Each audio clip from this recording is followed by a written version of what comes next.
Vanderloo didn't just enter the fashion world, he exploded all over it. No credible list of 90s male supermodels would be complete without the name Vanderloo. Mark Vanderloo is one of the original male models of the early 90s and still holds on to that title.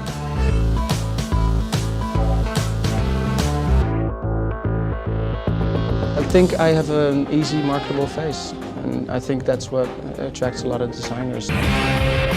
I'm born April the 24th in 1968 in Holland. I'm a real Dutchie. I've lived 2 years in Africa before I moved to Amsterdam, where I went to study. Mark Vanderloo, for me, is up there in the same level as John Pearson. Mark Vanderloo is someone you could still use today.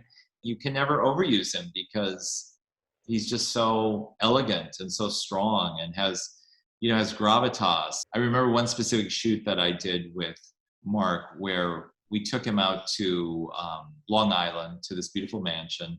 And I had seen these pictures of Picasso when he was a young man. He had black hair, and it was long before he became famous. And I saw a couple pictures of him, in a tweed suit or in a trench coat, and he was on the lawn of a beautiful house. He was smoking a cigarette, and it was just these three images that I really loved. And we cast Mark Vanderloo. We actually put a rinse in his hair, so his hair was a little bit darker.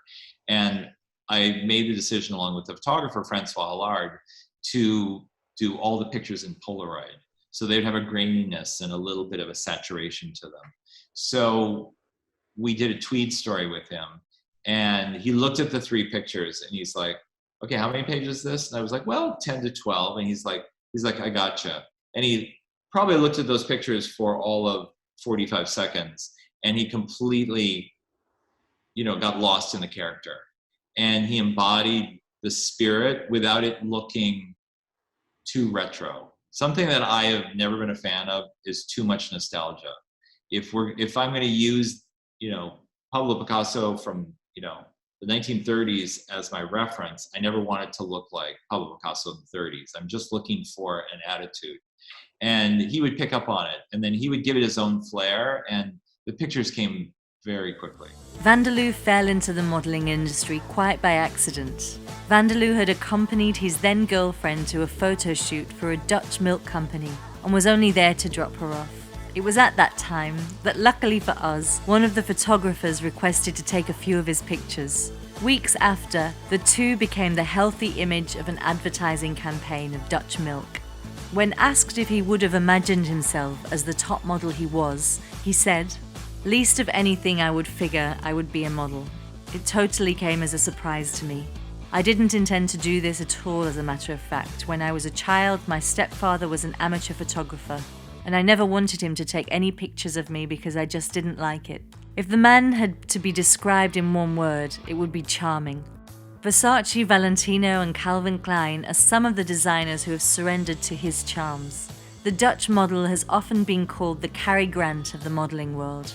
He worked on his first international campaign with Banana Republic, though Vanderloo was famous for the Calvin Klein and DKNY campaigns, and is still arguably best known for his Hugo Boss black and white prints, on which he has been working since 2005.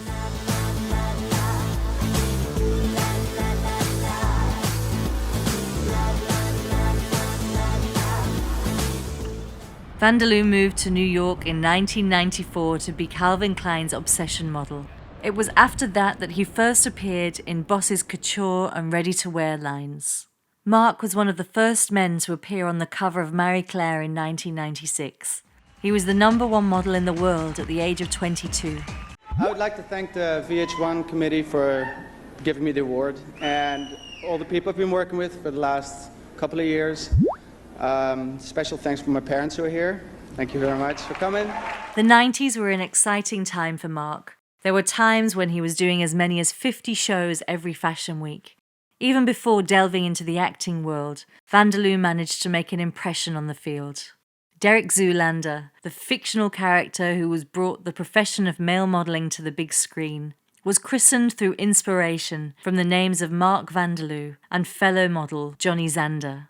The profession brought Vanderloo face to face with his first wife, Esther Canadas. The two fell in love over a 4-day model campaign with Donna Karan, New York. The two were married in 1999 but divorced a year later. In an industry where people are willing to trample over each other to reach the next rung of the ladder, Mark Vanderloo has been known for having some great friendships in the industry.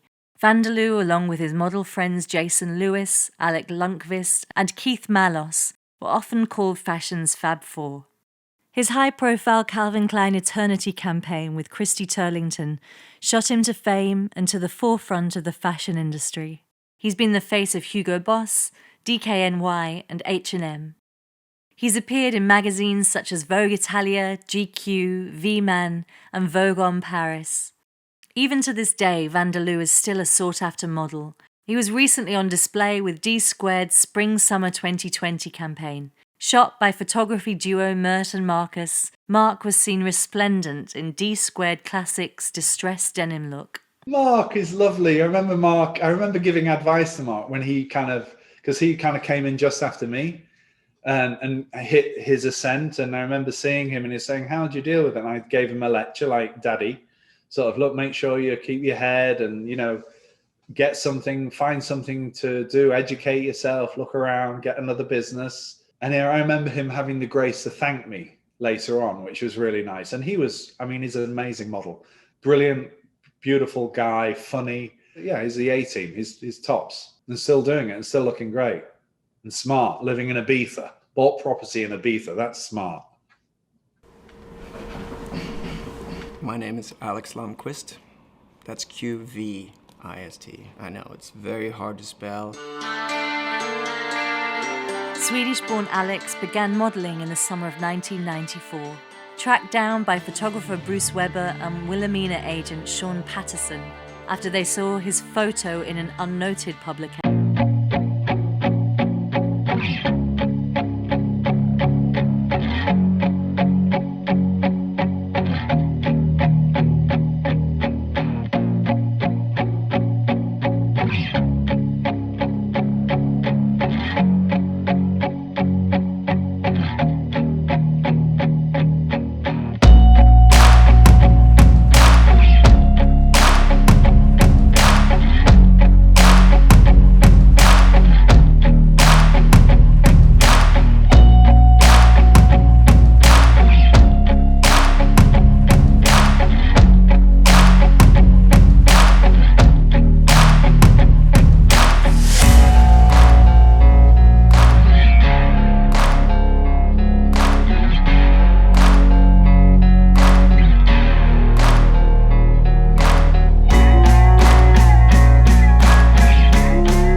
raised on one of the islands in the Stockholm archipelago, he says. I spent every summer in my entire life on the southwest coast of Sweden.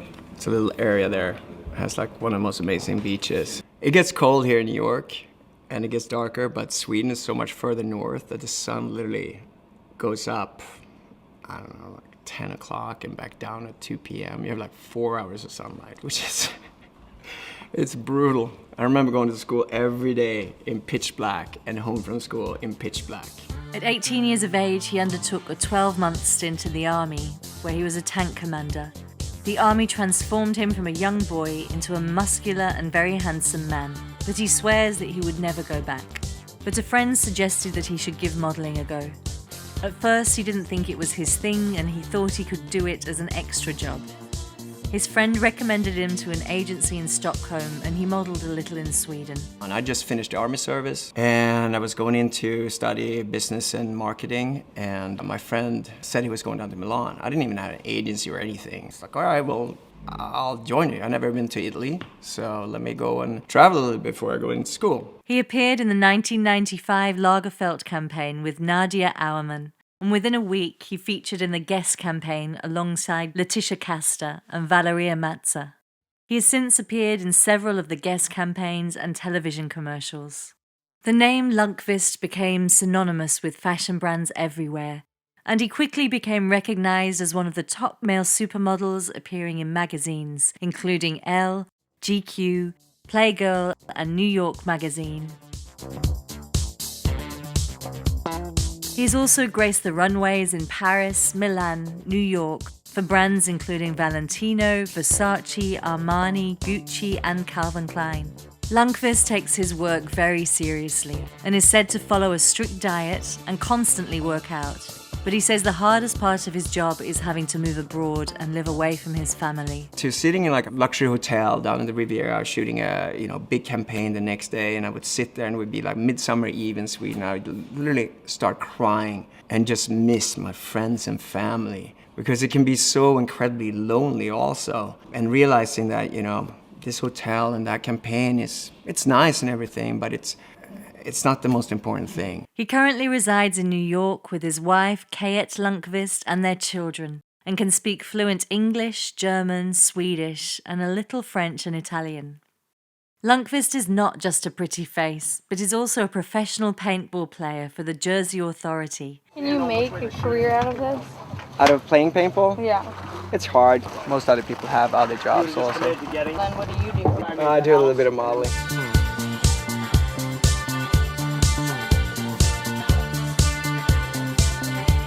More recently, he's dabbled in acting. Look, I know it's fast. I know we had our rough spots, but we always made sense. That's the moment you're supposed to say something.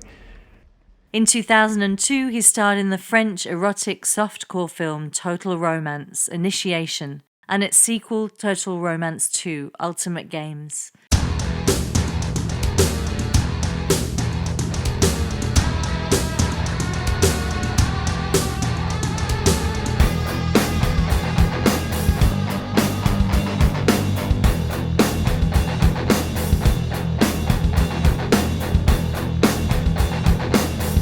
You know what? I never thought I would still be doing it as much as I am today. And he is still working for many of the top brands today.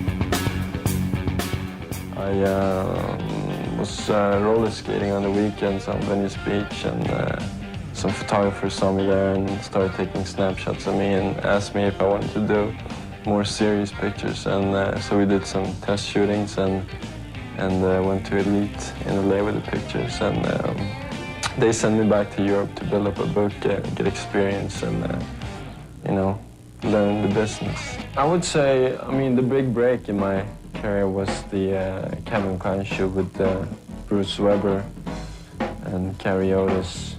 And after that, I started working all the time. Everyone wanted to work with him. And so I felt very fortunate to get that job, the Calvin Klein campaign with Bruce. And he was he was so nice to me, like big old Santa Claus with his big white hair, beard, and he always wore a bandana and looked kind of like a droovy Santa Claus. And he was super nice. The Calvin Klein campaign, there was just so many models. They had booked probably 30 models, men and women.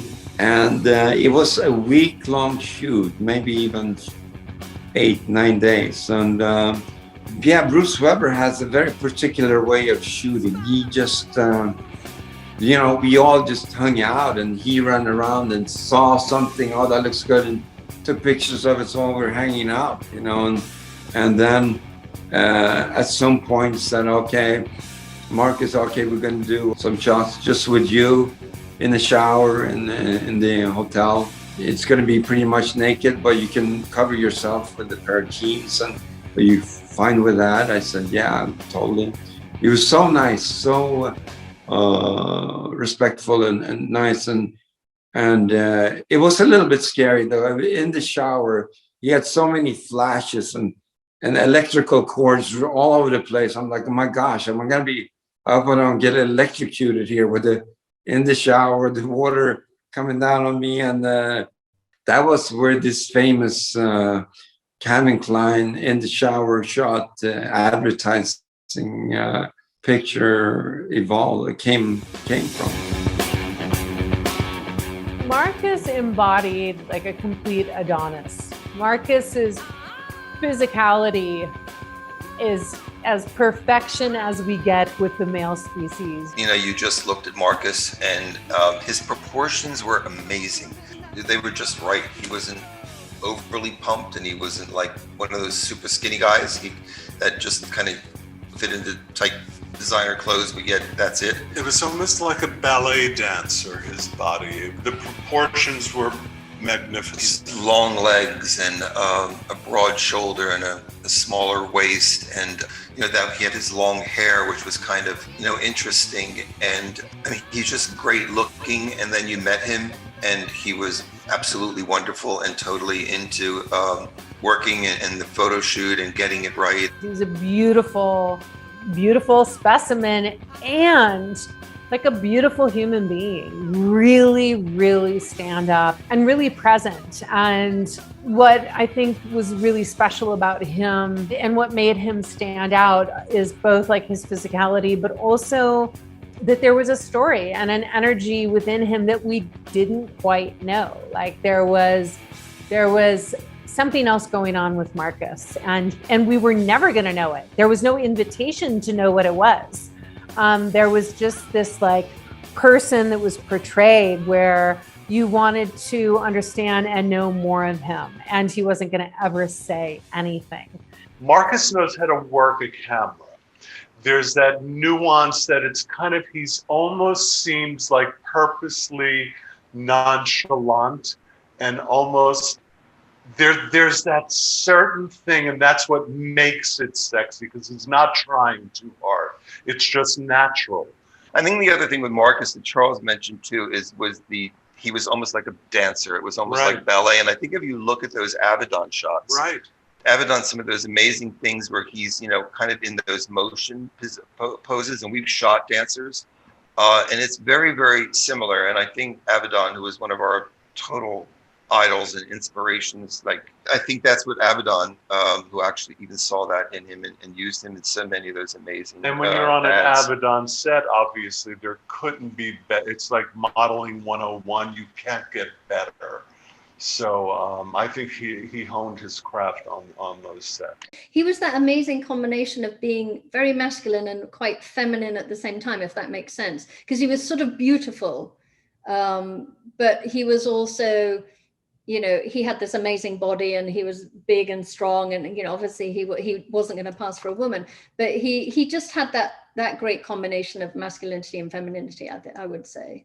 The photos from Richard Avedon for Versace, they're just so artistic, and I love the black and white, and really he was really a genius, Richard Avedon, I think. And even though it was very hard shoot, like one picture, I have this big Versace cover that I had to jump with the cover, holding the cover behind me, and I think I did it. I must have done it 100 or 200 times, to get exactly that perfect picture that he wanted. So it was quite hard, to do on jumping on the concrete floor so many times and butt naked, but in the end, he got such amazing pictures out of it. But I don't know. I think I always thought Richard Avedon was you know, maybe the best photographer ever. So I was just, you know, happy and felt so lucky to work with him. The great Gianni Versace said of Marcus, "It is not often that one sees a man like Marcus. He's so comfortable with his body and with himself that he transcends the limits of culture. In this sense, he is free, and by looking at him, you also feel free." Yeah, one of those pictures actually ended up on the cover of a Versace book called Men Without Ties. That was a surprise. I had no idea. But we went to London, actually, me, Gianni Versace, Donatella Versace, Naomi Campbell, to do a book signing.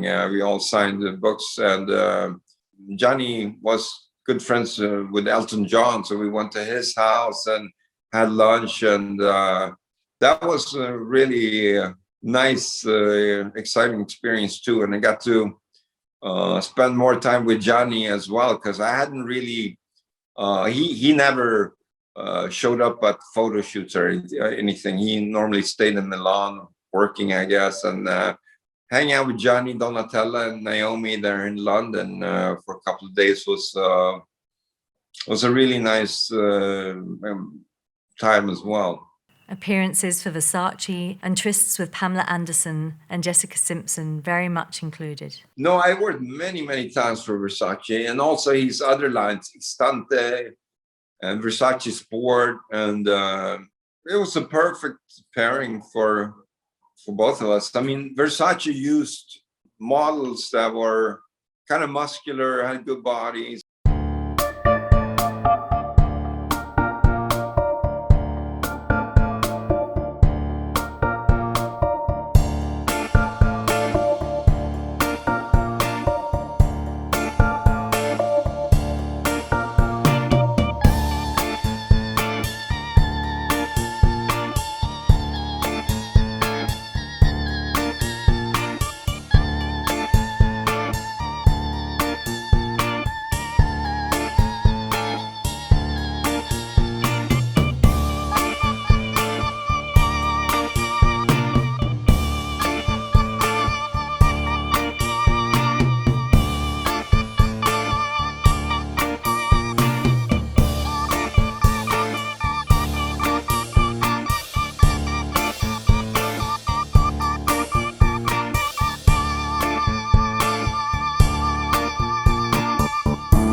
Issue for about 10 years or something crazy. When I did my first GQ shoot, and I had no idea, yeah, it's a magazine, it's another magazine. I was so ignorant as to which was great and which wasn't. I left that to my agent. But then I think I was the only guy to be in GQ in the 80s and 90s and noughties, and I became the GQ man.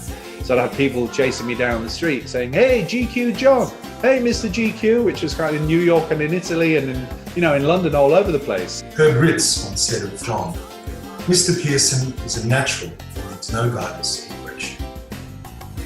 Pearson's impressive client list also includes Burberry, Karen, Valentino, Hugo Roche, Gap, Republic, Warmer Vogue, Bourbon, and GQ. He was also an international face for the fragrance Drakkar Noir.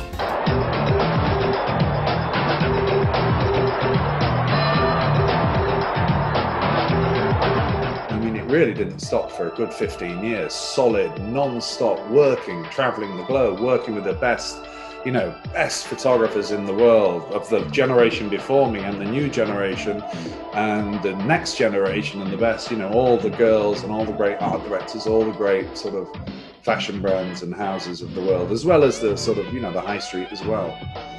So it was pretty remarkable. It was a remarkable time.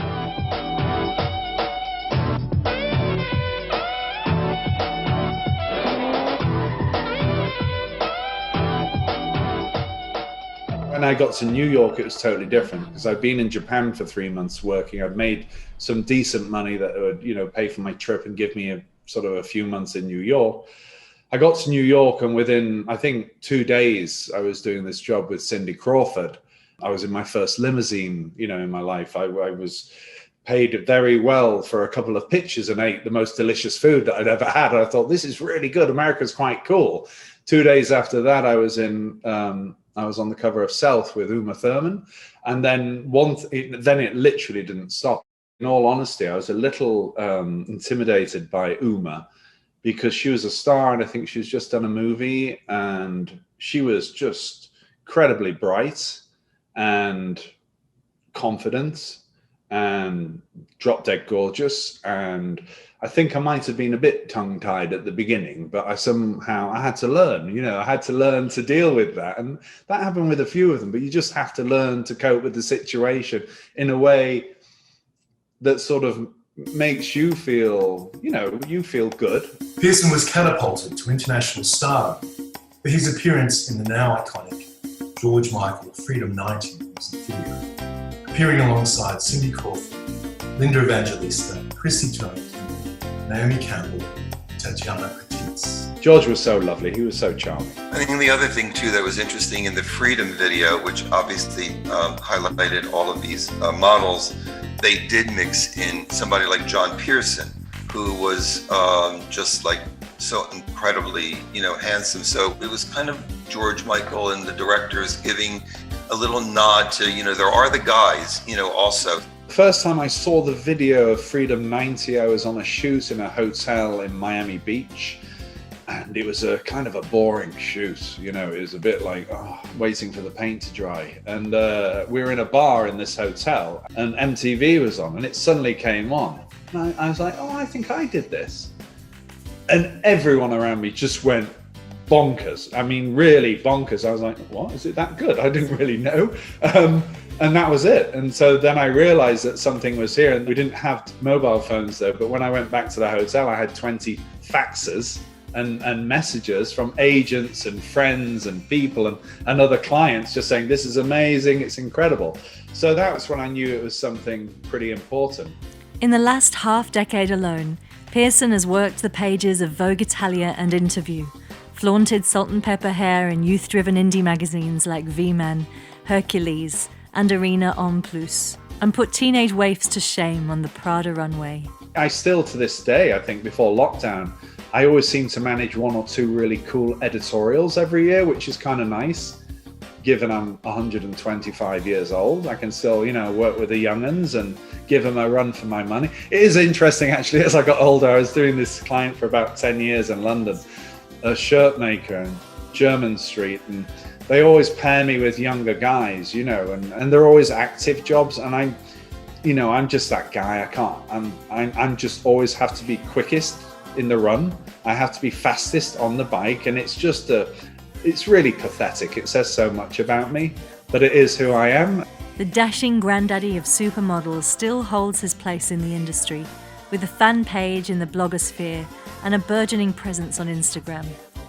Pearson's also a father of 3, and has been married for 22 years to Alison Edmond, a well-known creative director, stylist and editor for Marie Claire, British and US Vogue, and Harper's Bazaar. 2021 marks the 35th year of Pearson's uncommon career. And despite his light-hearted approach, he denies he's anything like the characters popularised in the comedic film Zoolander. My crew, my English crew, we were all just, you know, DJs, nightclub guys. We really fancied ourselves as the Peter O'Toole, the Richard Burton, that sort of Rat Packy kind of guys. We weren't, you know, let's go to the gym and look like Adonis. We really weren't. We played soccer, and we fell over a lot, you know, when we were a little bit tipsy, and we did pranks on each other, but we just, you know, there was always, and to this day, it's the same. There was always a slight, you know, concern that we would sort of be caught admiring ourselves too much. It's just, maybe it's a British thing, I don't know. Modelling is a difficult industry to survive in, and Pearson is the first to admit being objectified for a living hasn't always been breezy. I really struggled for a few years. I think it was maybe towards 29, around there, with just, just really just dealing with it all, and just dealing with traveling all the time. And I wanted roots. And I think part of the antidote to that was, holding on and treasuring my relationship with my girlfriend, who became my wife, and then having children. And that was my roots. For me, it's always been about my family. Always. It was from day one, and it is to this day. It's always been about that. So they grounded me. My family grounded me.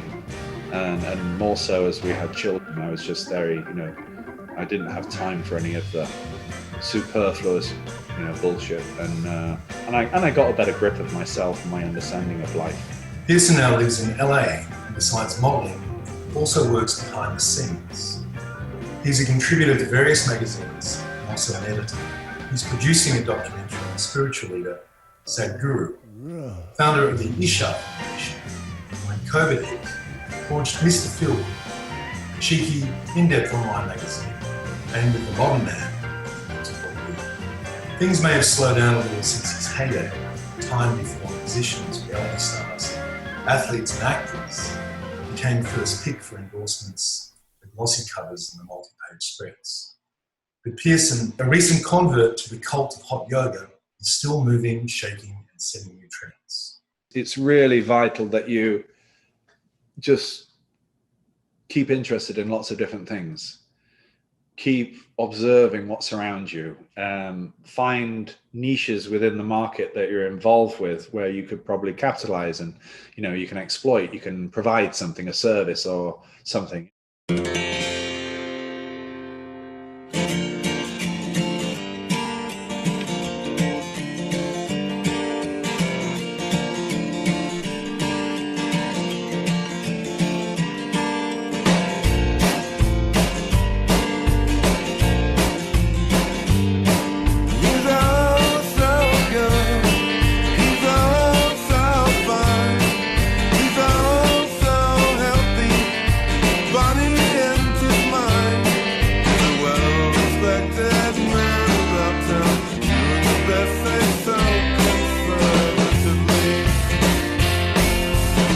Supermodel David James Gandy is another name synonymous with the male modelling industry today. And whilst he missed the 1990s arriving in 2001, he's still a notable figure. Gandy's first steps in the industry were not very certain. He's had an unusual and interesting journey in his rise to the top of the modelling industry.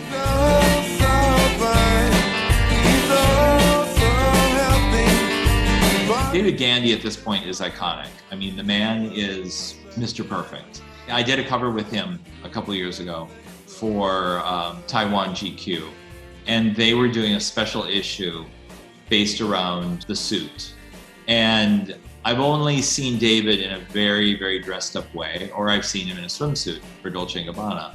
And what I wanted to do is I wanted to disrupt that look a little bit. So I wanted to do the dandy Gandy, but I also wanted to put him in, a tracksuit, and I wanted to put a suit over it. And, when we started the shoot, he was looking at the clothes and he's like, I'll do whatever you want, but, I look better when I'm a little more dressed up. But he really took the role seriously. And what he did is he brought a real elegance to the clothes, and he brought his dandyism to the clothes and kind of lifted them.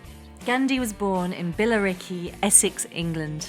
He had a childhood dream of being a veterinary surgeon, but he couldn't follow through on account of his grades. While in university, where he was studying multimedia computing and marketing, Gandy worked for an auto express, delivering the latest Porsches and Jaguars to the track for testing.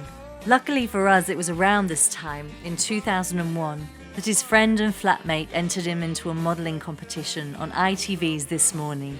And he's got a fantastic career ahead of him. Well done, David. Congratulations. Your year's contract with Select. Excellent. Very much. Well, congratulations to all of you. You all did very well to get here in the first place, and well done, David. David entered the modelling industry at a time when male models had an extremely set and standard of physical appearance. Gandy did not fit into the frame of what a male model was meant to look like. His masculine physique stood in sharp contrast to the extremely skinny and almost feminine portraits of male models at the time. It was Dolce & Gabbana, a brand that Gandhi has stayed loyal to for over a decade, that catapulted him into the modelling world with their blue light fragrance campaign. The result was 11 million online hits and saw a 50-foot billboard of him displayed in Times Square.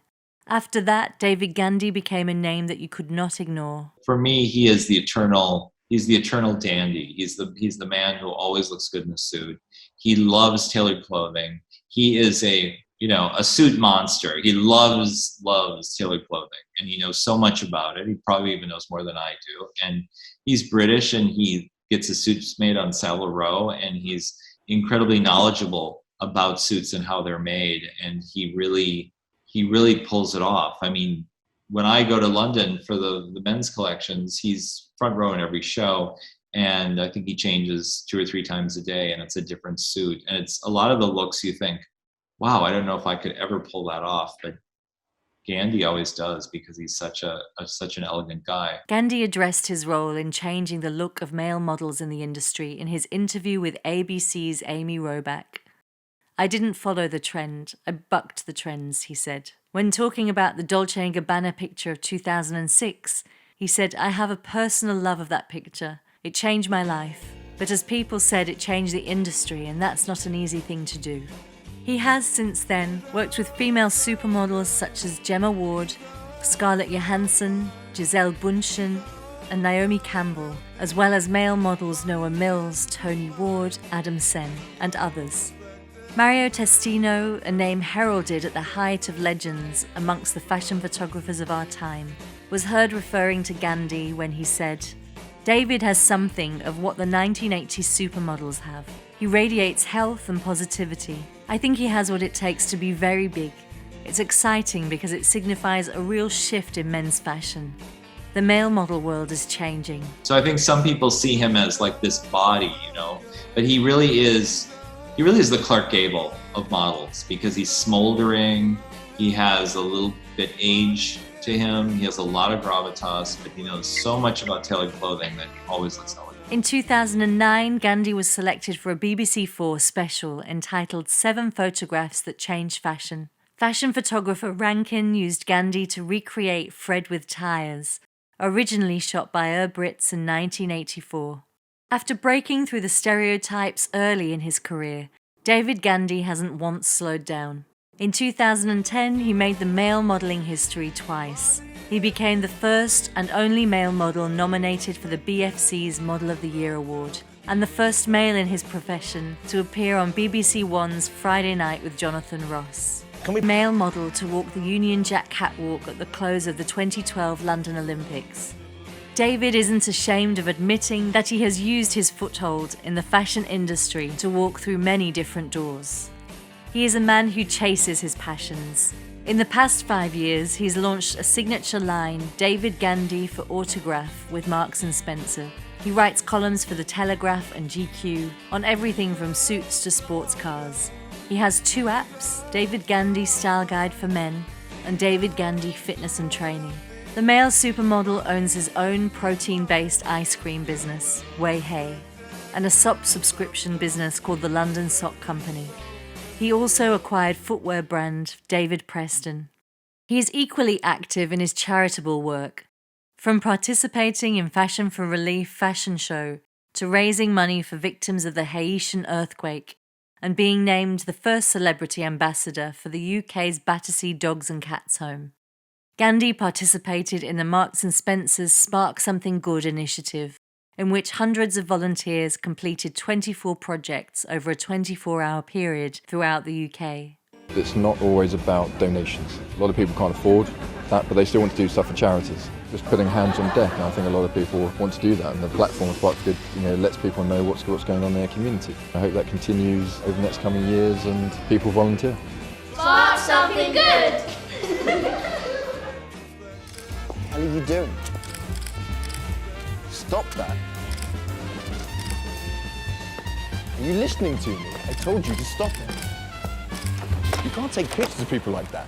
I want you to delete the shots. Absolutely not. Erase them. No. Yes! The best news yet is that we might still see Gandhi behind the silver screen. We've glimpsed a peek at his talent in the short film Away We Stay, American audiences got a peek when he starred opposite Jennifer Lopez in her music video for her single First Love. When asked about a possible acting career, Gandhi said, "I was offered 50 Shades of Grey, 300 Rise of an Empire, Hercules, which a lot of people probably would have taken as actors, but I'm in the fortunate position where I like what I'm doing.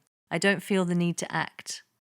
The 90s really belonged to Mark Vanderloo, Marcus Schenkenberg, and Alex Lundqvist, along with some notable others, Gabriel Aubrey, Joel West, Charlie Speed, Jason Lewis, Tony Ward, Verna Scrayer, and I guess I was in there somewhere too. Oh man, all those guys you named were killing it in the 90s. And I would see them, and like I said, I was inspired by most, and it would want me to say, oh man, Marcus just killed that campaign. I got to kill something too, and it was always that, whether we knew we were competing against each other or complimenting each other, whichever way. And I don't think it was a competition or competing. I should not say that. I think it was more of, wow, I have to do something great as that, or greater, and I think we were all comrades in that sense, that we always wanted to deliver to the client